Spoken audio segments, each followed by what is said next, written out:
बात है 6 अक्टूबर सन 2002 की।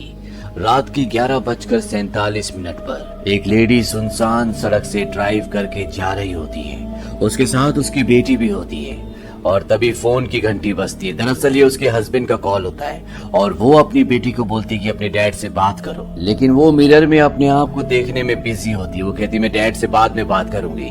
इस बात पर उसकी मॉम गुस्सा हो जाती है और इन दोनों के बीच में आर्गुमेंट्स हो जाते हैं और तभी इनकी गाड़ी आउट ऑफ कंट्रोल होकर एक खंबे से टकरा कर रुक जाती है, लेकिन इन दोनों में से किसी को भी चोट नहीं आती। वो लेडी गाड़ी से उतरकर नीचे जाती है और देखती है कि खराबी क्या है और तभी वो अपनी बेटी को बोलती है कि मैंने सड़क पर अभी किसी को देखा। उसकी बेटी बोलती है कि हो सकता है वो कुत्ता हो और वो लेडी गाड़ी में वापस आ जाती है। वो गाड़ी स्टार्ट करने की कोशिश करती है लेकिन गाड़ी स्टार्ट नहीं होती, इसीलिए उसे दोबारा नीचे जाना पड़ता है और नीचे जाने के बाद वो गाड़ी का बोनट खोलती है और अपनी बेटी को बोलती है कि तुम ड्राइविंग सीट पर आ जाओ। उसकी बेटी ड्राइविंग सीट पर आ जाती है और वो बोलती है कि मॉम मुझे अब क्या करना है, लेकिन उसकी मॉम की कोई भी आवाज नहीं आती। बोनट ऊपर होता है इसीलिए वो अपनी मॉम को देख नहीं सकती। वो एक दो बार और पूछती है और जब कोई जवाब नहीं मिलता तो वो अपनी मॉम को देखने के लिए गाड़ी से उतर जाती है और वो चारों तरफ देखती है। उसकी मॉम कहीं पर भी नहीं होती। इस बात से वो डर जाती है और जल्दी से गाड़ी के अंदर आकर गाड़ी को पूरी तरह से लॉक कर देती है। उसके पास जो फोन होता है उससे वो पुलिस को फोन भी करती है क्योंकि वो समझ चुकी है कि बाहर कुछ तो गड़बड़ हुई है, उसकी मॉम कहाँ चली गई। और जब वो पुलिस को कॉल करती है तो लाइन बिजी आती है और तभी यहाँ पर बारिश होना शुरू हो जाती है और कुछ ही पलों के बाद उसकी गाड़ी पर कोई मिट्टी फेंक कर मारता है। इससे वो और भी डर जाती है। वो बहुत घबरा चुकी है, उसे समझ नहीं आता कि उसे क्या करना चाहिए। लेकिन इससे पहले कि वो किसी को यहाँ पर मदद के लिए बुलाती है, उसकी गाड़ी की सीट के पीछे कोई बैठा होता है जो उसका गला घोट देता है। अगली सुबह एक टीचर को दिखाया जाता है जिसका नाम क्लेमेंटाइन है और आज वीकेंड है, इसीलिए स्कूल के बाद वो सीधा अपने दोस्त से, अपने बॉयफ्रेंड से मिलने के लिए जाना चाहती है। और जब वो रास्ते में होती है तो वो उसी सड़क से गुजरती है जहाँ पर कल रात को वो हादसा हुआ था और पुलिस वाले उस गाड़ी को वहाँ से ले जा रहे होते हैं। क्लेमेंटाइन ये देखती है और वहाँ से आगे निकल जाती है और इसके बाद वो अपने बॉयफ्रेंड के घर पहुँच जाती है। ये घर पूरी तरह से आइसोलेटेड है, यानी कि आसपास कोई भी घर नहीं है, चारों तरफ जंगल है। क्लेमेंटाइन के बॉयफ्रेंड का नाम लेनी है, वो एक राइटर है, इसीलिए वो ऐसी जगह पर रहता है। अब रात को ये दोनों डिनर करते हैं और उसके बाद जब ये टीवी देख रहे होते हैं तभी बाहर से कुत्ते के भौंकने की आवाज आती है। वो काफी जोर जोर से भौंक रहा होता है और लेनी बाहर जाता है। वो कुत्ते का आवाज लगाता है और वो झाड़ियों से उसके पास आ जाता है। वो उसे खाने के लिए कुछ देता है और कहता है कि अब मत भौंकना, तुम सबको डिस्टर्ब कर रहे हो। लेनी अंदर आ जाता है। लेनी सो जाता है और क्लेमेंटाइन कहती है कि मुझे कुछ काम करना है इसलिए मैं नीचे जा रही हूँ। क्लेमेंटाइन नीचे आ जाती है और जब वो काम कर रही होती है तभी फोन की घंटी बजती है। क्लेमेंटाइन फोन रिसीव करती है लेकिन वहाँ से किसी भी इंसान की आवाज नहीं आती, बल्कि कुछ ऐसी आवाजें आ रही होती है जैसे छोटे छोटे इंसेक्ट्स उस आदमी के आसपास हो जिसने फोन किया है। क्लेमेंटाइन इस बात पर ज्यादा ध्यान नहीं देती और वो वापस ऊपर सोने के लिए आ जाती है। और जब ये दोनों सो रहे होते हैं तो रात को ठीक 3:47 पर क्लेमेंटाइन को कुछ आवाज आती है। वो उठ जाती है। वो खिड़की से बाहर झांक कर भी देखती है लेकिन उसे कुछ भी नहीं दिखता।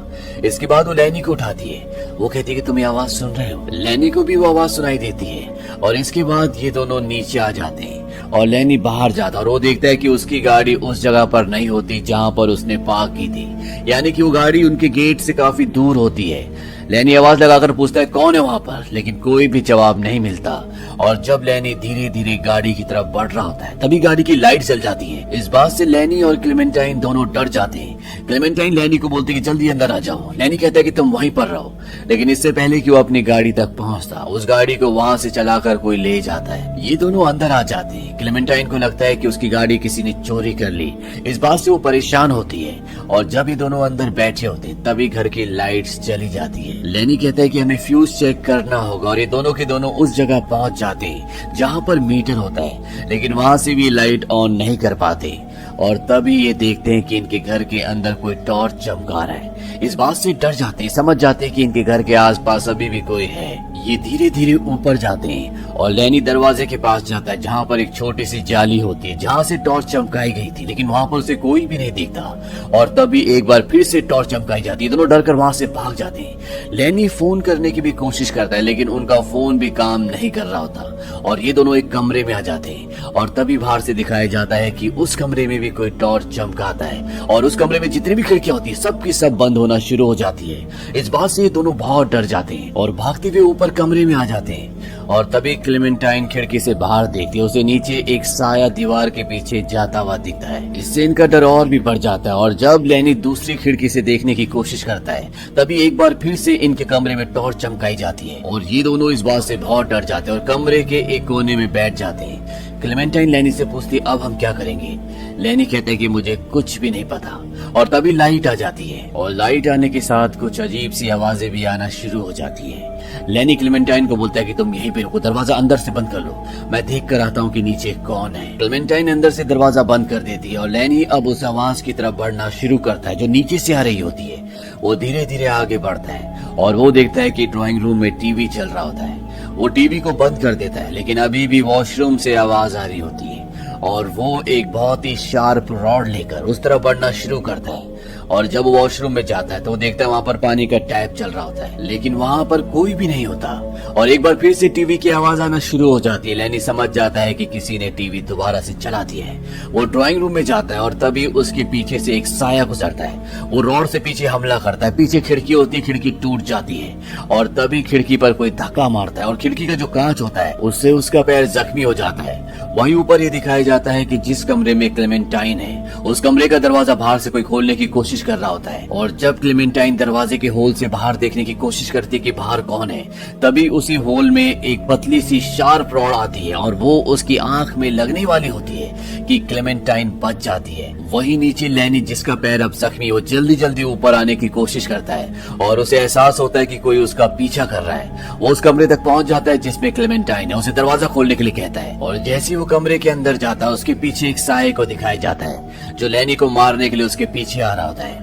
कमरे के अंदर जाने के बाद लैनी क्लेमेंटाइन को बोलता है कि मेरे पैर से उस कांच के टुकड़े को निकालो क्योंकि उसे बहुत दर्द हो रहा होता है और क्लेमेंटाइन उसके कांच के टुकड़े को निकाल देती है। पर अब ये दोनों यहाँ पर फंस चुके हैं और बाहर जो भी होता है वो दरवाजा खोलकर अंदर आना चाहता है, यानी कि वो दरवाजे को धकेल रहा होता है और ये दोनों कमरे के अंदर जो वॉशरूम होता है वहाँ चले जाते हैं और तभी क्लेमेंटाइन देखती है कि वॉशरूम के ऊपर एक रोशनदान होता है और वो लैनी को कहती है कि मैं ऊपर जाकर बाहर जाने का रास्ता ढूंढ कर आती हूँ।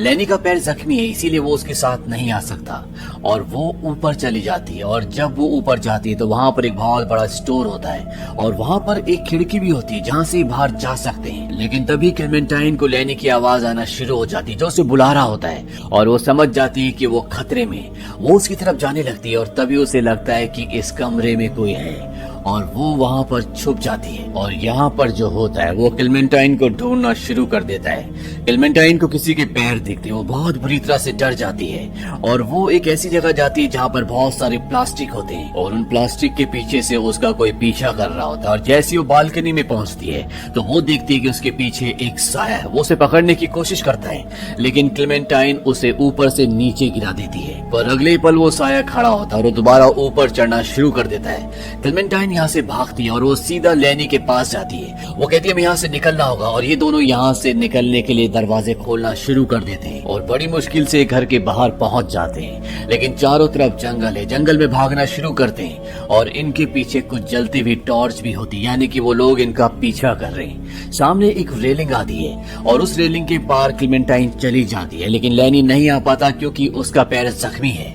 और वो क्लेमेंटाइन को कहता है कि तुम्हें यहाँ से जाना होगा। वो उसे छोड़कर जाना तो नहीं चाहती लेकिन उसके जबरदस्ती करने पर वो वहाँ से भागना शुरू कर देती है और वो साये उसका पीछा करते हैं। लेकिन जब क्लेमेंटाइन आगे जाती है तो वो देखती है कि वहाँ पर उसकी गाड़ी होती है। वो जल्दी से गाड़ी के अंदर बैठ जाती है लेकिन गाड़ी में चाबी नहीं होती। वो चाबी ढूंढ ही रही होती है कि तभी उसे अजीब अजीब सी आवाजें आना शुरू हो जाती है और वो देखती है कि उसकी गाड़ी के सामने कोई खड़ा होता है। वो उसका चेहरा नहीं देख पाती, ये सिर्फ एक आकृति होती है और ये वही आकृति होती है जिसे उसने ऊपर से नीचे गिराया था। वहीं दूसरी तरफ लैनी को दिखाया जाता है जो अभी भी छुपा हुआ होता है और वो रेलिंग के उस तरफ आने की कोशिश कर रहा होता है और तभी उसे क्लेमेंटाइन की चीख सुनाई देती है। वो किसी तरह से भागता हुआ उस जगह तक पहुंच जाता है जहाँ पर गाड़ी होती है लेकिन इससे पहले कि वो गाड़ी तक पहुंचता गाड़ी चलना शुरू हो जाती है। वो गाड़ी का पीछा करता है और कुछ ही दूर उसे वही गाड़ी दिख जाती है लेकिन गाड़ी में कोई भी नहीं होता।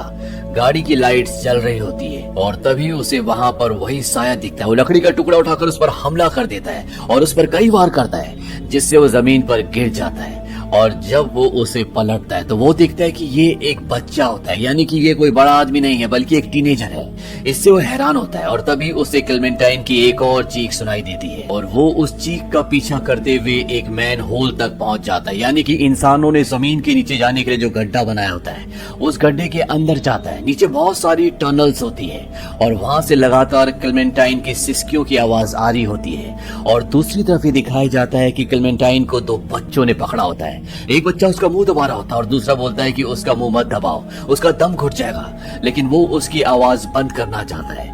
और तभी वहां पर लैनी पहुंच जाता है और उसके हाथ में जो हथियार होता है, जो रॉड होती है, उससे वो उस बच्चे को मार देता है। और दूसरा बच्चा जो बोल रहा था कि क्लेमेंटाइन का मुंह मत दबाओ, उसका दम घुट जाएगा, वो कहता है कि मेरे साथ चलो।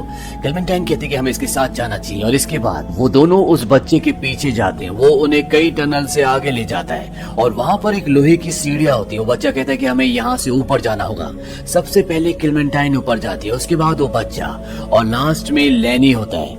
क्लेमेंटाइन ऊपर पहुंच जाती है और तभी उसे लैनी के चीखने की आवाज आती है। दरअसल वो बच्चा जो लैनी के ऊपर होता है वो उसके हाथों पर अपने पैरों से लगातार मार रहा होता है ताकि वो नीचे गिर जाए। और होता भी ऐसे ही है। लैनी जो पहले से जख्मी है ऊंचाई से नीचे गिर जाता है और क्लेमेंटाइन जब नीचे देखती है तो वहां पर कुछ और बच्चे होते हैं जो उसे खींचकर अंदर ले जाते हैं। और वो बच्चा जो अभी भी सीढ़ियों पर है वो अब क्लेमेंटाइन की तरफ बढ़ना शुरू करता है।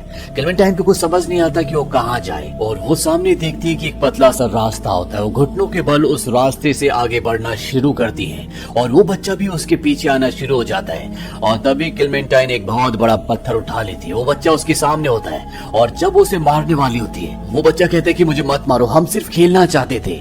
और क्लेमेंटाइन को उस पर दया आ जाती है क्योंकि वो बहुत छोटा होता है। वो उसे छोड़ देती है और वो वहां से भागना शुरू कर देती है। और तभी वो बच्चा अपने साथियों को कहता है कि वो उस तरफ जा रही है और क्लेमेंटाइन को दिखाया जाता है कि वो टनल से भाग रही होती है और उसके पीछे कई आवाजें उसका पीछा कर रही होती है और ये सारी आवाजें बच्चों की होती है। लेकिन इससे पहले कि वो बच्चे उस तक पहुंचते उसे सामने उजाला नजर आता है क्योंकि अब सुबह हो चुकी है और वो घुटनों के बल रेंगते हुए उस बहुत बड़े होल से उजाले की तरफ बढ़ना शुरू कर देती है। और जैसे वो उस उजाले तक यानी कि उस टनल उस सुरंग के अंत तक पहुंचती तो वो देखती कि वहां पर एक बहुत बड़ी ग्रिल लगी होती है, यानी कि वो यहाँ से बाहर नहीं निकल सकती। सामने सड़क भी होती है लेकिन ये एक ऐसी सड़क है जहाँ पर वो जितनी भी आवाज दे कोई उसे सुन नहीं सकता, यानी कि क्लेमेंटाइन अभी भी फंसी हुई है। वो बहुत चीखती है, बहुत चिल्लाती है लेकिन उसकी आवाज कोई सुन नहीं पाता।